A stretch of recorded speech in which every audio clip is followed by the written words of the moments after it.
this is Ty with the Rocky Mountain Gun Club. With this coronavirus going on, figure we better at least try and get back to some of our firearms training. We got a lot of new buyers out in the world today.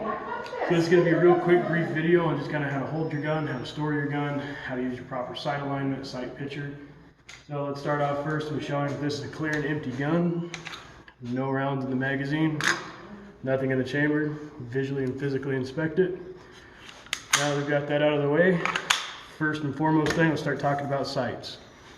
With our sights on our handguns, there should look something like this. You have a rear sight and a front sight. Proper sight alignment is making sure that those sights are equal height across the top, equal light on either side of the front sight while looking through the rear. Once we get that onto a target that we want to shoot at, let's say we're going to shoot at our wonderful gunsmith sign. We're going to shoot the H. We want to make sure those are perfectly lined up, covering the target that we're wanting to shoot. That is a proper sight picture and sight alignment.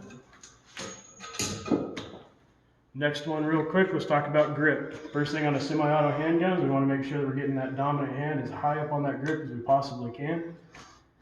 I like to think of it along this way. Thumb up to the bad guy, reach out to shake his hand with our left hand, because we don't normally do that. Meet him in the middle. What we're trying to do is we're trying to take this big chunk of plastic, fill it with the palm of our hand, getting as high onto that gun as we possibly can. The reason why we want to get as high on that gun as we possibly can is so that that slide can maneuver just like it's supposed to, under recoil or under fire. Real quick, some anatomy of our handgun. This is our slide, front sight, rear sight. We want to make sure that if our magazine is unloaded and we're going to pull that slide back, it's going to lock to the rear. Two things you can do: remove the magazine, pull the slide back, let it go, or we've got this fancy slide stop button that we can push down to let the slide go forward. Next, once we get our grip, we want proper trigger placement, trigger finger placement.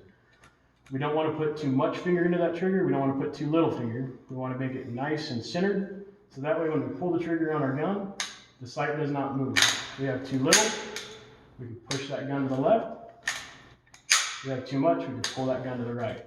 We want to make sure everything's working in perfect harmony, so we can squeeze that trigger and the front of the gun does not move. And that should be all for our short video for today. Look forward to some more.